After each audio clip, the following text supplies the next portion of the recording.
boy in the corner. It's your boy. It's Kavi's Corner. Hello, everyone, and welcome to another edition of Kavi's Corner, brought to you by the Game to Love Tennis podcast.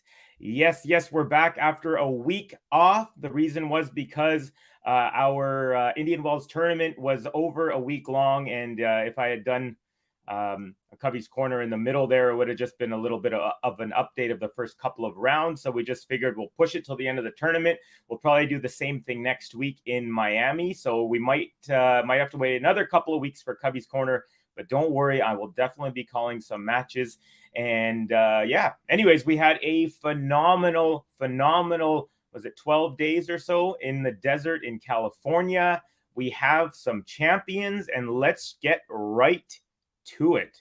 Actually, before I get to it, just want to say, please do give us a like, give us a subscribe if you're new. Definitely helps us bring more and more tennis to you, and just increases our coverage. We also got a couple of new commentators on the channel as well, so stay tuned for some of their streams. All right, folks, let's get right into it. We've got, kicking it off, we've got this week's champs. This is from at Tennis Updates 23. WTA 1000 goes to Elena Rybakina. The ATP singles on the men's side, Carlos Alcaraz. WTA on the women's side, we had Krejcikova, Siniakova, the dynamic duo that's basically won every major title almost twice now. And ATP 1000 men's doubles, we had Bopanna and Ebden. History being made as Bopanna, actually in both ways on the men's side, because Carlos Alcaraz is the youngest man to ever win the Indian Wells tournament, and Bopanna, 43 years old, is the oldest player to ever win. So there we go, history and some nice photographs and big smiles, kisses of trophies from the champions. Look at Rybakina showing a little bit of emotion. What? We got Carlitos getting used to these trophy ceremonies. And then, of course, Siniakova, Krejcikova, and then we have Ebden and Bopanna. So there you go. Nice grizzled vet with the gray beard, kind of like me when my hair grows out a little bit. All right, moving on. We'll get to our singles champions and runners-up. This is from at First Serve Tennis. Rybakina takes out Sabalenka. Carlos Alcaraz takes out Daniil Medvedev. BNP Paribas Open Tennis Paradise. And there's photograph of the champions and runners-up with their trophies. A little bit of confetti in the air. Alcaraz trying to figure out how to hold that trophy. It's really big. I always find the smaller trophy just a little bit comical. Just how small it is compared to the big trophy. But anyways, let's move on. So we're getting from the broad to the specific. This is from at Relevant Tennis. The average age of the 2023 Indian Wells winners is only 21.8 years old. Pretty crazy there. We got Alcaraz and Elena Rybakina are the present and the future of the sport. I agree. They really are. And before we get into the next little part, I'm going to get into the Rybakina a little more details. We got Mike Walker in the house saying, hi, Kathy. Hi, Kavi. Welcome, Kathy. Great to have you. Let's go Alcaraz, says Michael. Hello, everyone, says Eves. Novak is going to try and break the record for 43 as a Masters champion. Yeah, he probably will. That's from Michael. And Michael says, hello to all. Kathy says that trophy weighs 40 pounds. Wow. Thank you for that information. I did not know, but I remember last year, Iga was like mentioning something about how it's going to be tough to fly it over to Miami after her victory. She was not able to defend her title. However, we do have a new champion, folks, and she goes by the name of Elena Rybakina. Please follow these guys. It's a great channel. They're called Game to Love. And as you can see here, they're saying, congratulations to Elena Rybakina, Indian Wells champion 2023. Expect to see her and Sabalenka in many more finals in the future. I agree with that sentiment and that statement. for sure, and a beautiful artwork. I believe Ben did this. Look at the colors and everything. I just love it. Elena Rybakina is your champion. Okay, moving on with Elena. This is from the speech afterwards, the trophy ceremony. This is from at the tennis letter. Aryna Sabalenka gives full credit to Elena Rybakina. Quotation marks. It's a tough loss, but she played unbelievable tennis. I would say I didn't serve great today, but it was another tough battle, and this one goes to her. She deserves it. She's a great player. Hopefully, the next one I'll do better. And there you go. I love this photo too. They were really having a playful time during the playful trophy ceremony. I'll get into that a little bit more, but there you go. The confetti flowing, the ribbons around her neck. She's all surprised. And Saba looks like she was surprised by that as well. It sounds like a gun goes off, so it's kind of like unnerving for a second. Okay, so this is from at Tum Karayol saying, Rybakina, from Rybakina, it's actually the first time it went my way, so we'll see regarding the head-to-head with Sabalenka, saying hopefully we're going to play many more finals. And then Sabalenka from behind steps up into the mic that Rybakina was having as doing her speech, and she goes, I'll make sure it was the last one, jokingly, and the crowd kind of erupts. And then Rybakina is like, no, we'll see next time. And the tweeter says, perfect. So it was a really nice moment, tongue in cheek, but there's a lot of respect between the two. So it was a really nice little moment there. And yeah, I just love to see when there's good spirits, win or lose, you know? And I think that's what happened on both sides this time. Okay, continuing on with more from at the tennis letter, it says, I don't think there's ever been a greater disparity in noise level coming from the court than in this Rybakina versus Sabalenka match at Indian Wells. Elena is quiet as a mouse and Aryna is letting out battle cries. Disclaimer, I do not mind grunting at all in tennis, just an observation. And honestly, and I don't say this in any negative way, but Elena does kind of remind me of a mouse. She does have like cute little button nose and her, ears and stuff like that. So yeah, she does have this kind of mousy quality in a very cute way. And Aryna, she's got the tiger on her left forearm. So yeah, she lets out roars. She's very vocal. She's, she's grunting really loud as well. So yeah, there's a lot of that stuff going on. Continuing on, check this out. This is from at someone named Ryan. It's official, new career high ranking of 7 for Elena Rybakina. There we go. Beautiful photo there. Representing Kazakhstan.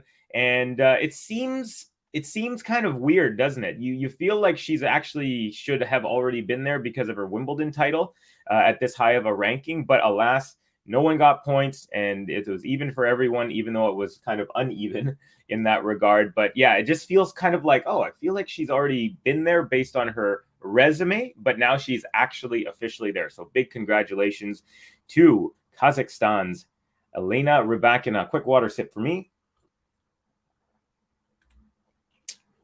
Now, speaking of Elena Rybakina, she has an elder sister who apparently was given all of the emotions in the family, because Elena Rybakina does not seem to get too excited. She wins Wimbledon and she just walks to the net and gives Ons Jabeur a little high five and a hug. She wins this title. First thing she does, wipes the upper lip with her sweatband. Literally, that was it. No raising of the arms. Just kind of walks over, gives a hug, and there was a nice embrace. But look at her sister, Elena's sister in the background. She's got the champion thing going on. And check this out, the reply here. She is captivating. This was her during the first set tiebreak. By the way, the match score was 7-6, 6-4, but in the first set tiebreak, it went to 13-11 was the final score for Rybakina. And so this was her sister during different points of the tiebreak here, where she's just like, no, I can't believe it. I think that might have been after a double fault. And then on the next one, when she like saved a set point, she's like, and she leans over onto the little railing there, and just like the range of emotions that she shows is amazing. And it's funny because you just don't see it from the actual player there. And then again, another one from her sister and the whole team, and you could tell Elena just a nice little smile, her elder sister with a big smile there, and then she's kind of being goofy in a good fun way. So yeah, that was a lot of fun. Definitely cool to see a contrast. I'm a younger brother. My older brother is more stoic than me. He's a little more introverted. I'm a little more of an extrovert, so I can definitely relate to this. And so, anyways, just wanted to share that with you guys. I thought it was a really nice moment. Another from at the tennis letter saying Elena Rybakina on the Sunshine Double. I think it's really tough. I know Iga did it. Big respect because it's a long trip to Miami, completely different conditions.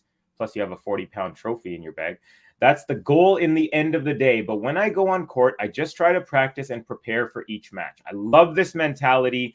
She's saying, I'm not getting ahead of myself. All I know is I'm going to land in Miami. I'm going to show up. And whether I'm on a practice court or a match court, I'm just going to do the things that I need to do in order to be best prepared or best, in my zone, in my moment. So I just really, really love that. And let's take another look at this beautiful photo. Again, holding this 40-pound trophy. Again, thank you. Was it Kathy for letting me know? Yeah, just looking really nice and just a quaint, cute little smile. And you just got to be so happy for her. Another from the tennis letter, a lot of them from this page here. Rybakina's serve was close to Serena in effectiveness against Iga Swiatek in the semifinal. So Iga met Rybakina in the semifinal, and Rybakina just cleaned her clock, 6-2, 6-2, almost got bageled in the second set. And so here's a little comparison between Serena Halep Serena against Halep at Indian Wells quarterfinals 2016. Serena had 7 aces, 82% points won on first serve, 47% points won on second serve. And look, it's almost a mirror image. Elena versus Iga in the semis this year, 7 aces as well, 80 points won on first serve, so just 2 percentage points lower, and the exact same 47% points won on the second serve. These numbers are scary, and this just does illustrate how, and I don't think that's not a photo of Halep. I'm not sure what photo, and it wasn't on clay either, so I guess this is obviously just a stock photo of Serena against someone else. But it just kind of goes to show that Rybakina's serve is becoming a huge threat. Like I'm talking, comparing to the greatest of all time. So just keep that in mind as things go on. It says these numbers are scary, and I completely and totally agree. And let's just show a little bit of love as well to our girl Saba, because she was also in the final, and says this at Relevant Tennis Chin Up Arena with the heart-making hand emoji, saying still number one in the race, 17 wins and 2 losses in 2023, 2 titles, a slam, a WTA 1000 final already. You're doing amazing. And again, the Belarusian with a nice little smile as she's on the microphone, rocking her Nike gear, looking very sharp as always. And remember, her 2 losses this year. 1 loss was to Krejcikova, who she avenged that loss in this tournament. She beat Krejcikova, I believe that was in the quarters. Could be wrong on that, but I'm pretty sure. Oh, mailman's here and Gobi's going crazy.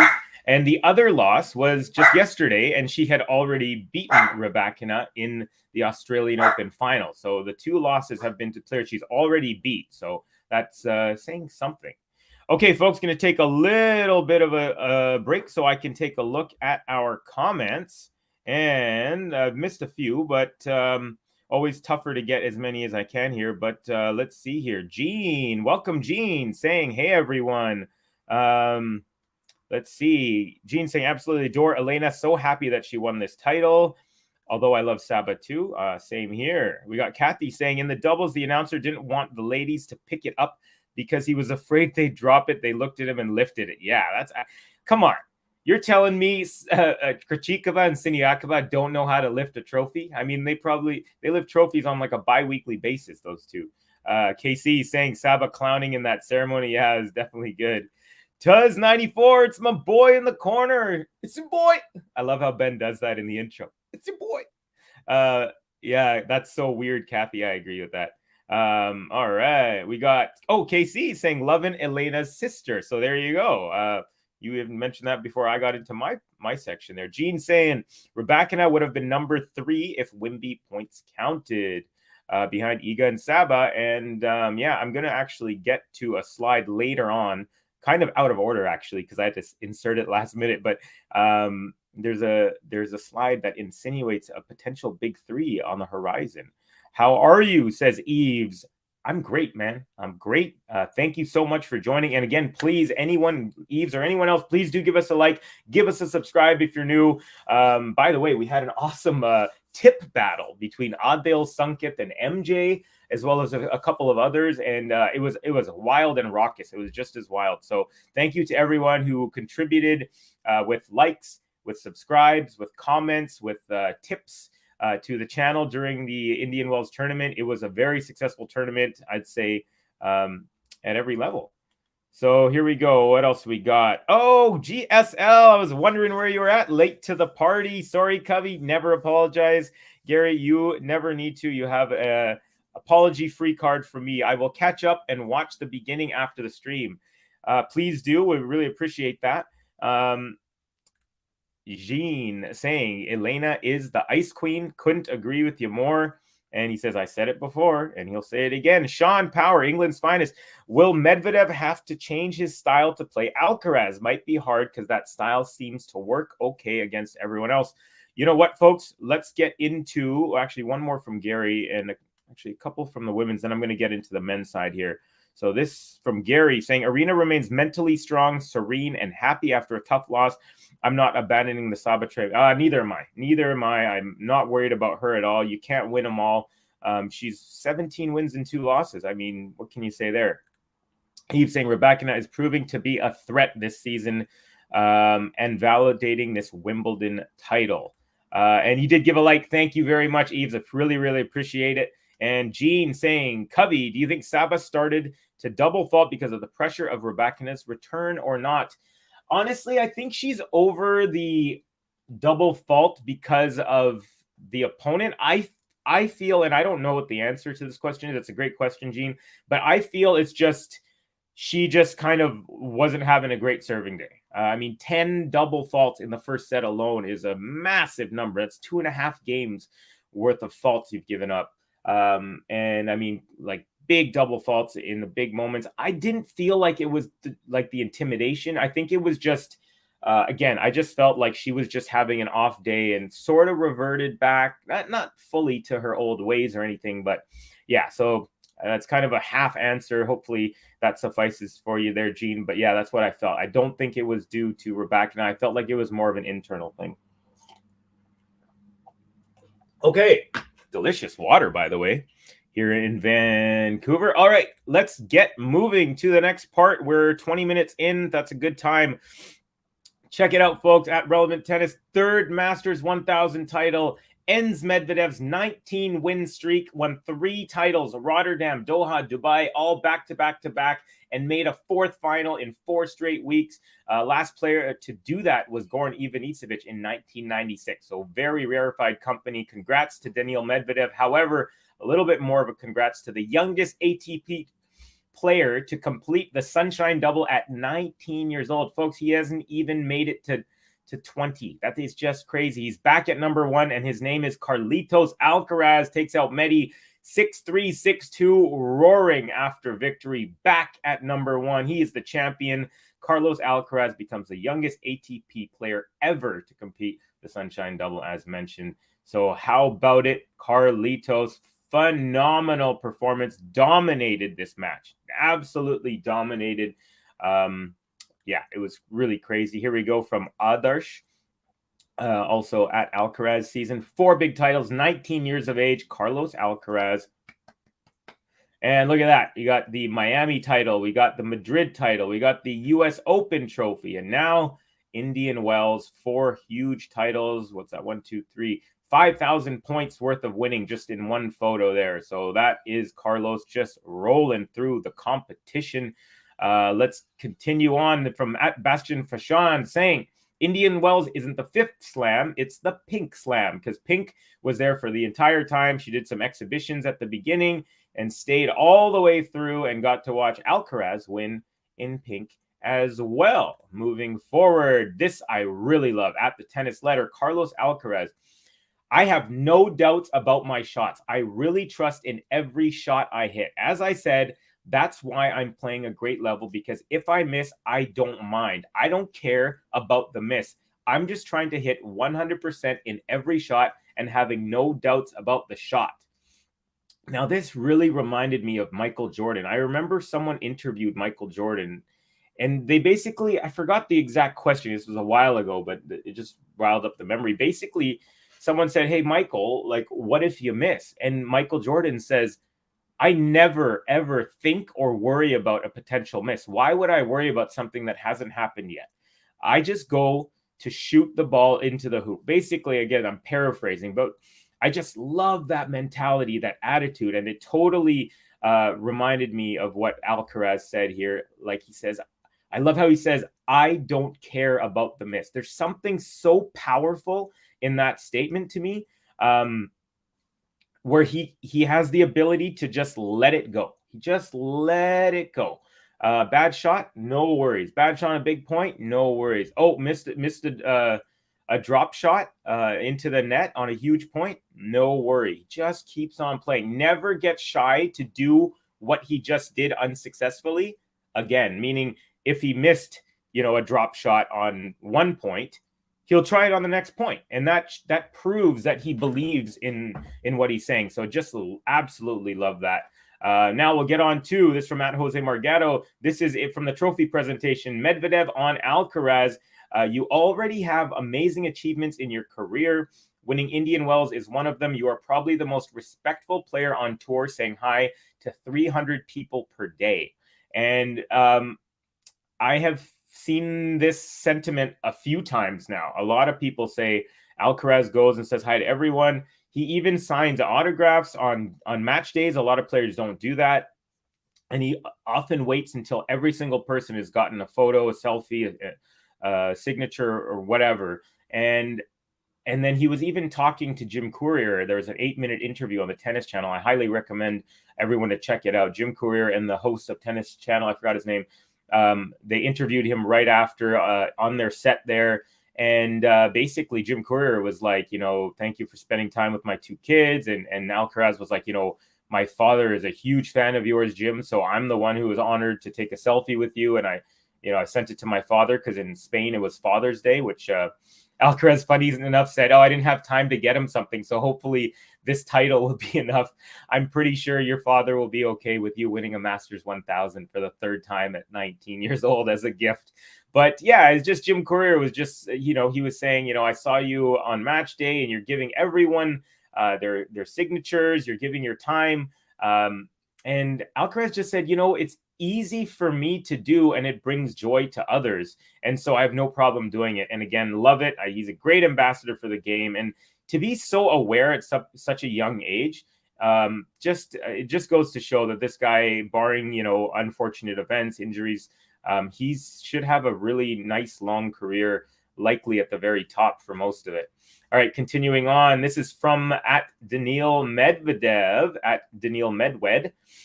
"To every winning streak comes an end. Congrats, Carlos Alcaraz, on winning the at BNP Paribas Open. Too good today. I look forward to coming back next year to Indian Wells.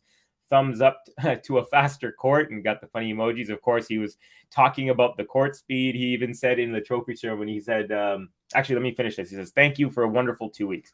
And then there's the photo and him holding the maybe 20-pound trophy in front of the 40-pound trophy there. Yeah, he said he in the trophy presentation, he said, "I was talking bad about the court, and then the court got me as it twisted my ankle and kind of hurt my thumb against the Zverev in the match." So it was kind of comical there. So nicely done again. Tongue in cheek, nice hearted, and both trophy ceremonies, there was a lot of respect. And Medvedev was pretty funny there. Okay, moving on. Check this out. This is from at BNP Paribas Open. "The last two men to win the title and not drop a set. Pretty good company, Carlitos," says Tennis Paradise at Baccarat. We've got Carlitos, and yes, we've got Roger, who I've got some news from Roger coming up as well in this segment. So definitely don't want to go anywhere, folks. Now, this is from Gil Gross, one of my favorite commentators and analyzers. yeah, definitely check him out. Really, you'll learn the nuances of the game the more and more you watch this guy. He's phenomenal. He also works for the Tennis Channel. This is at Gil_Gross. This has been the most patient I've ever seen Alcaraz play from the baseline. Mind you, there's still plenty of offense. Basically, I think what Gil is trying to get at is Alcaraz waited for his shots pretty much the whole match. Didn't try to force too much. Didn't try and win a point too early on a maybe a more unrealistic opportunity, or maybe from like a defensive position. Now, I will say there was one other match where I felt he did that, was this patient at, and that was in the US Open en route to his title.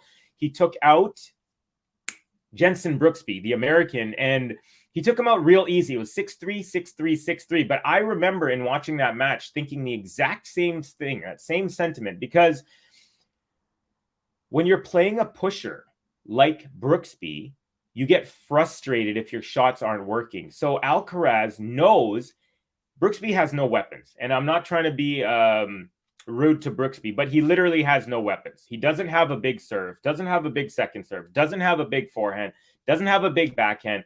Good mover, but Alcaraz is better. So in that match, I remember Alcaraz just basically like almost like he was practicing. He's like, oh, I'm just going to wait. I'm just going to wait. And then, oh, short ball, boom, see you later. So that was the only other time that I saw Alcaraz that composed and that patient. But yeah, great comment there from Gil. And yeah, like I said, pay attention to Gil if you'd like to increase your tennis knowledge. He is phenomenal. Okay, we'll take a little break and then we'll get back to it. But I'm going to scroll back up here a little bit. Let's see.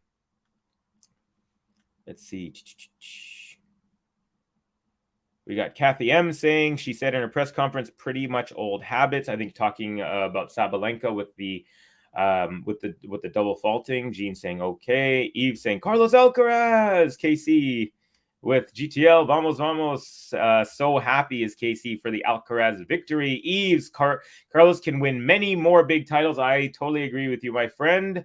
Gary, at the risk of being repetitive, because I know Kavi will read it out, Carlos will be the fly in the ointment for Rafa and Nole for the rest of their careers. Yes, you're right there, Gary. I totally agree with you. He is the guy who might halt their progress in the majors. I mean, again, let's make it clear. This is what I'm saying here. Until Alcaraz beats Djokovic in a best of 5 or Rafa in a best of 5, both of those advantage to Rafa and Djokovic in that scenario. However, I do believe he is capable right now to beat either of them anywhere. I mean, I think he stands a chance against Rafa for sure on clay. Right now, I don't think he stands a chance against Djokovic on grass.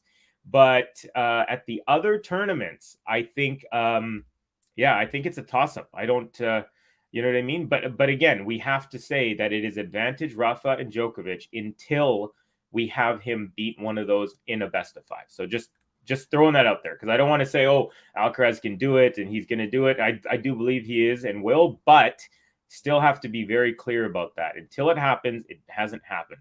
Sean saying Rafa should start hitting with Alcaraz every day to stop Djokovic in the majors. Honestly, not a bad idea. Gene, I'm not a huge Carlos fan, but I was impressed with the variety displayed against Medi. Not many players can completely outplay Medi with the drop shot, volleys, and power from the ground. Okay, so check this out. Tiafoe tried to do what Kyrgios did against Medvedev, what Kyrgios did in the US Open last year when he took Medvedev out in a very impressive display.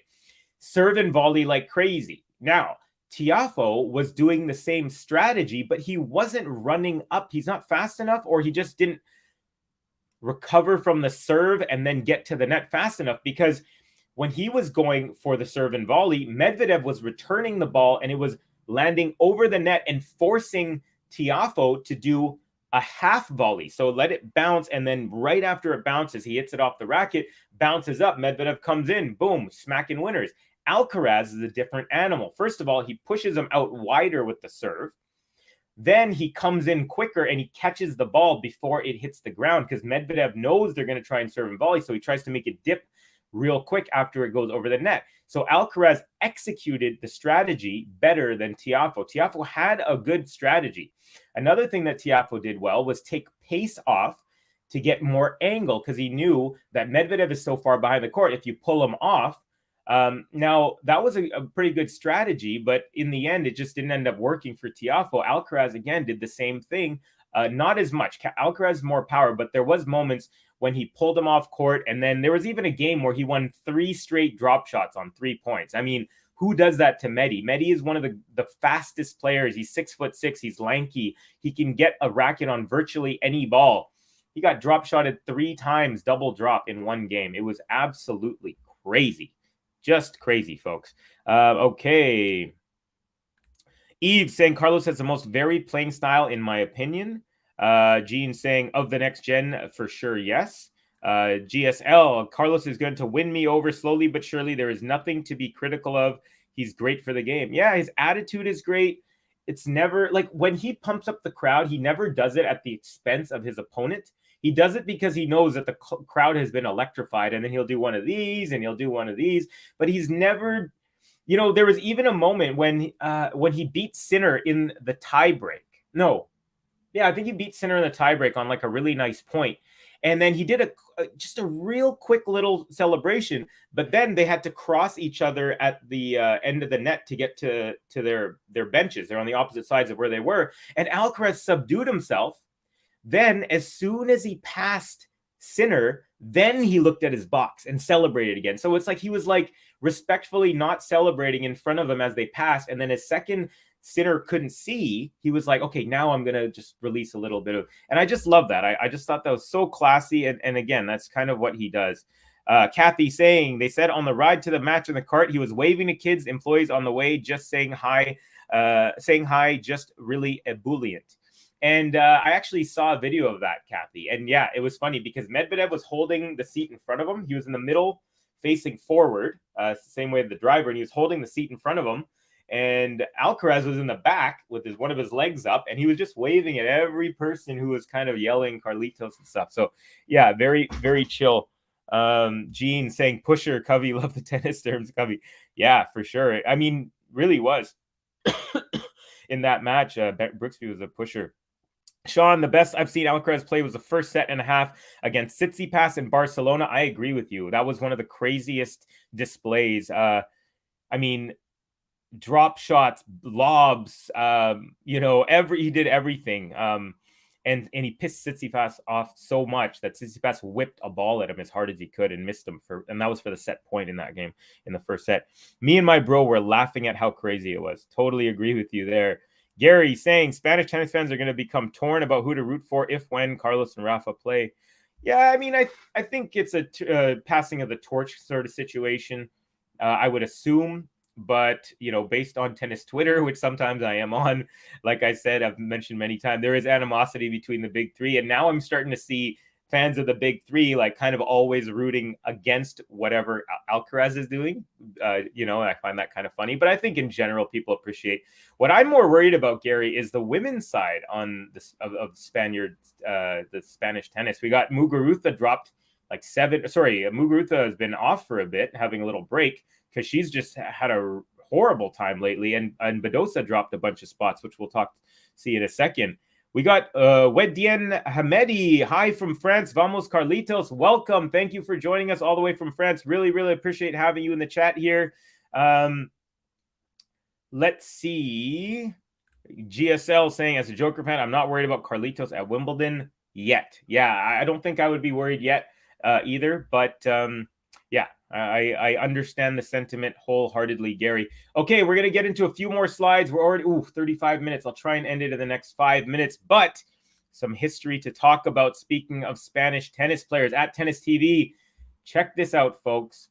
17 and a half years, 912 straight weeks, 6,384 days, 153,216 hours, and 9,192,960 minutes. An extraordinary Rafael Nadal run in the top 10 has finally come to an end.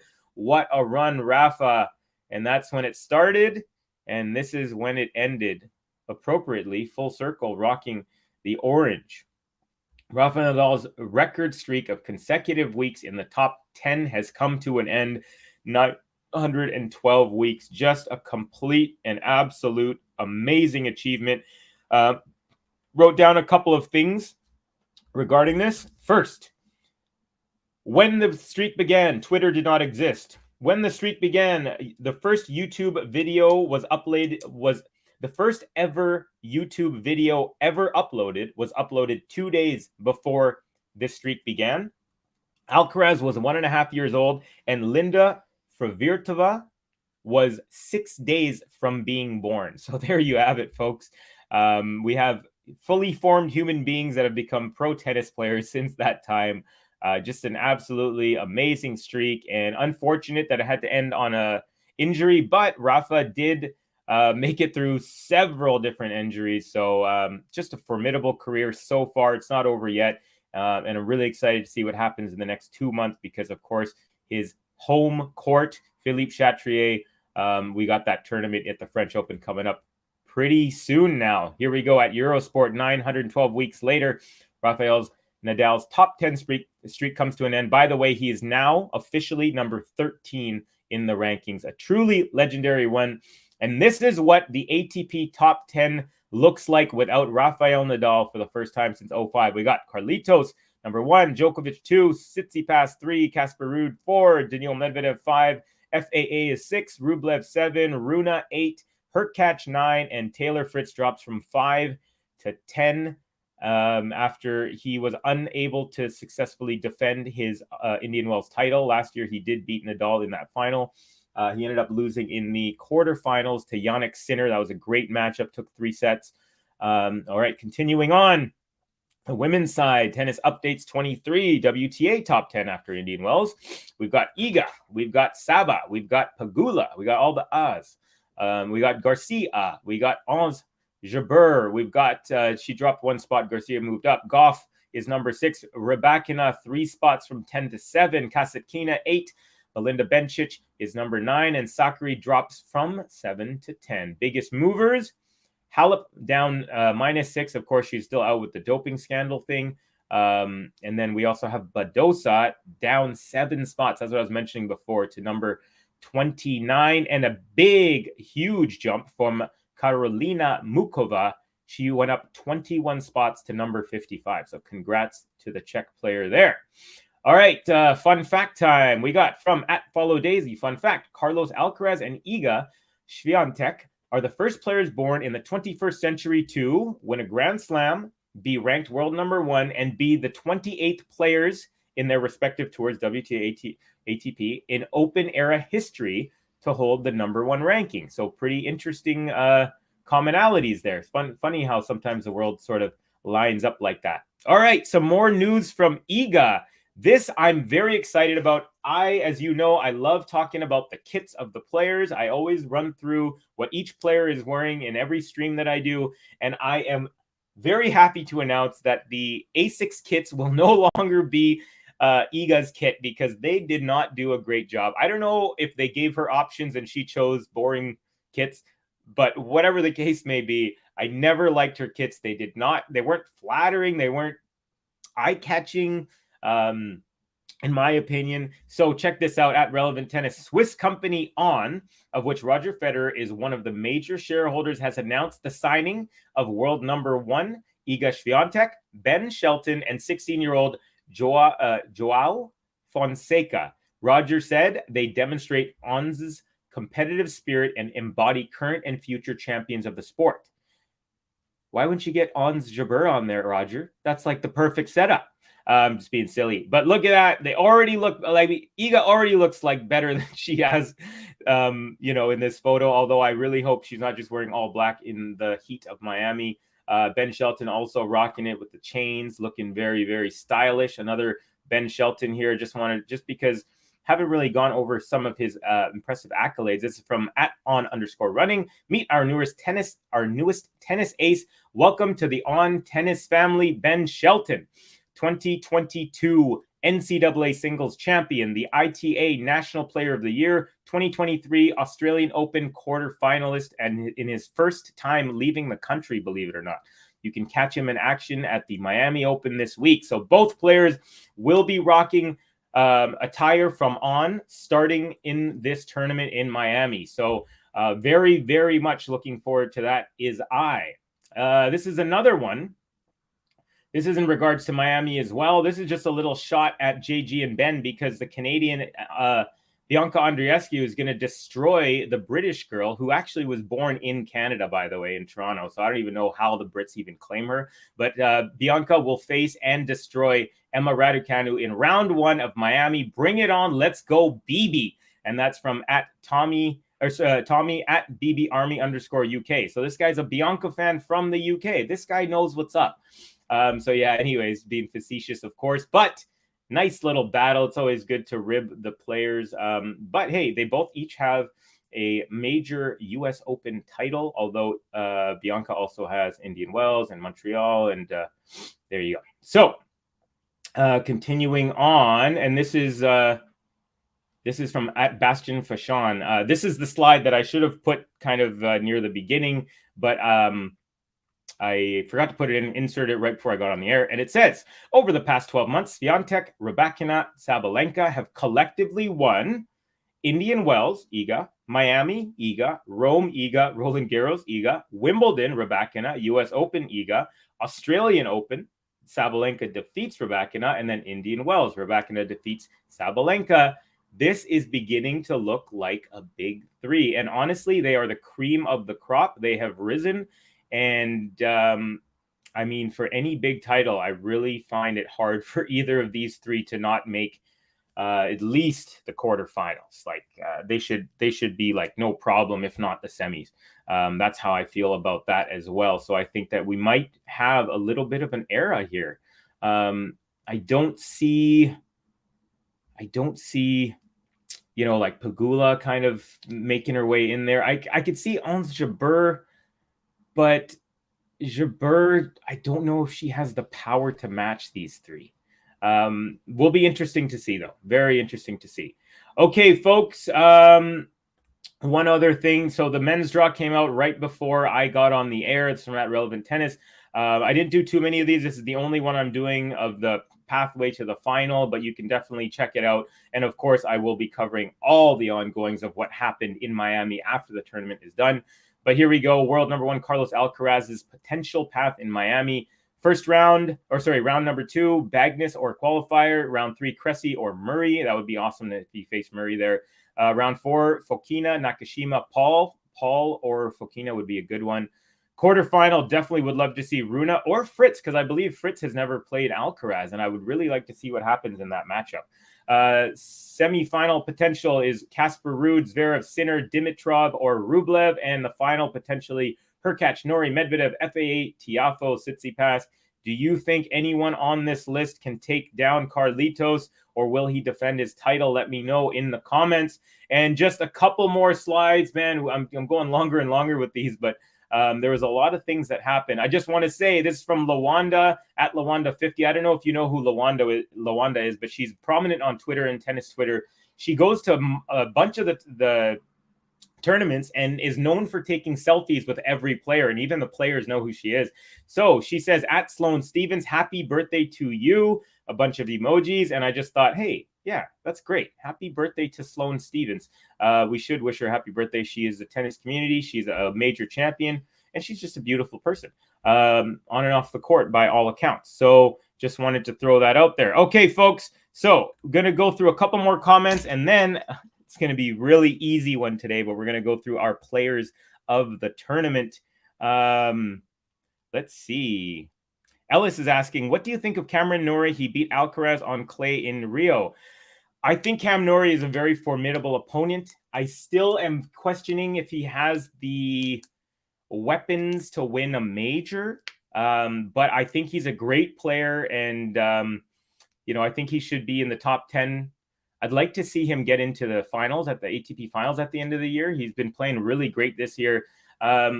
and yeah, it was a great couple of weeks in the Sunshine Double down in South America. So yeah, I think he's a great player, and he has the ability to win some trophies for sure. Still wondering about the big ones, though. GSL, wouldn't we all love to sit next to Kavi in a tennis stadium somewhere in the world? Such good analysis. My newfound friend. Thank you, Gary. And again, I mentioned this before, but it bears repeating. I've learned a lot just talking to you and having you in the comments in the streams. And we also kind of chat off the streams as well. So really appreciate you very much, and for the kind words and all that. So thank you very much, Gary. Always appreciated. Is this the ending of Djokovic, says Nature Explorer? My answer, definitely not. I think Djokovic has a few years. He's in phenomenal shape. He literally changed his diet so that he could elongate his career. He stretches. His wife says he's on the floor more than he's standing up, meaning he's always stretching, always being flexible. So he just lives and breathes tennis, and I don't see him. I definitely see Rafa's career coming to an end earlier. He's just more injuries, more of that stuff. But so yeah, that's my sentiment on that. Gary saying, congrats to Rafa. Insane to be in top 10 for so long. Absolutely. Just crazy. It will be interesting to see both Iga and Carlitos' game on grass this year. I agree very, very, very much, because Carlos is a machine who seems to learn and pick up new things, new tips, new ways to win every time he plays. So I'm excited to see how quickly he can translate some of that into grass court success. Kavi saying, I think Carlos is going to shock everyone who is writing him off. Yeah, I'm not sure how many people these days are, but yeah, he's definitely going to shock people who haven't heard of him for sure. Another one from Wedian saying, I think Mukova will be the black horse in Miami. That's a very good pick. She's been playing great, and I think that's a great comment there. Oh, and then Nature saying it's not black horse, it's dark horse. I think they're from France, so they were just trying to do a loose translation. Gary saying Ia's kits have only one way to go in terms of attractiveness. I'm so anxious to see what they do for her. I am too, Gary. I really hope that she chooses something good. Can't run through everyone because I'm running a little late here, folks, but Iga needs the Hunger Games makeover. We're having some question about who is number one. Kathy in the doubles. I don't know if Skupsy is, but Koolhof is number one. I'm not too sure about that, actually. Gary saying Raducanu Fernandez 4th round, not happening. And then another one. This is from Wendy, and Barbora Krejcikova is underrated. I agree. Not enough people, even big tennis people, don't know her as much. Kathy saying, I love the totality of your corner. Thank you so much, Kathy. All right, with that, folks, I'm good. Oh, actually, pretty much at the end there, Lawanda is a trip. Yes, she is. Okay, folks, you get to guess who the players of the week are. I think it's pretty easy, but who do you think? Let's go on the men's side first. Who do you think it was? You only get 2 seconds because it's so obvious. 1, 2, here it is. Vamos, Carlos Alcaraz. 1, 2, 3, vamos. Vamos, Carlos Alcaraz. Vamos. Yeah, it's the easiest one we've ever done. Most of you always get them anyways, but and of course for the women, who do you think it was, folks? You also get 2 more seconds. Let's hear it.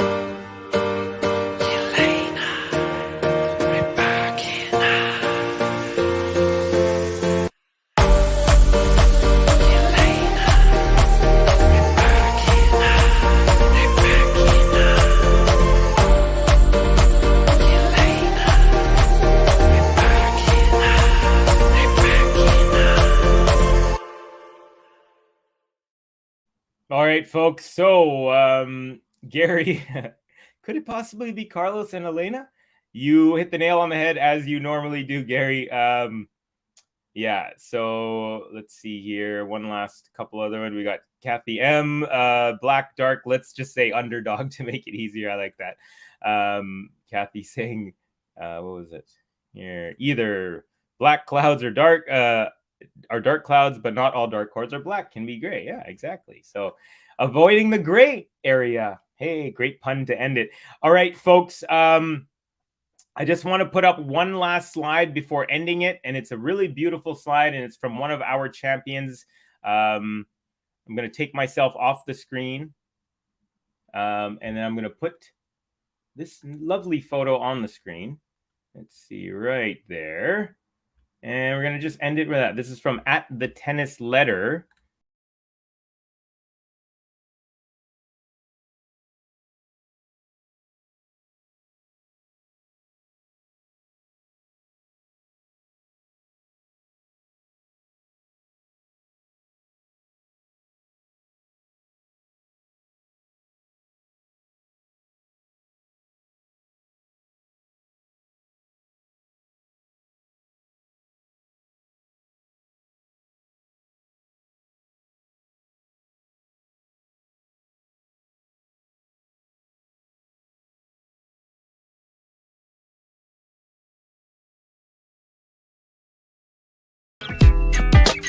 It's Kavi's Corner.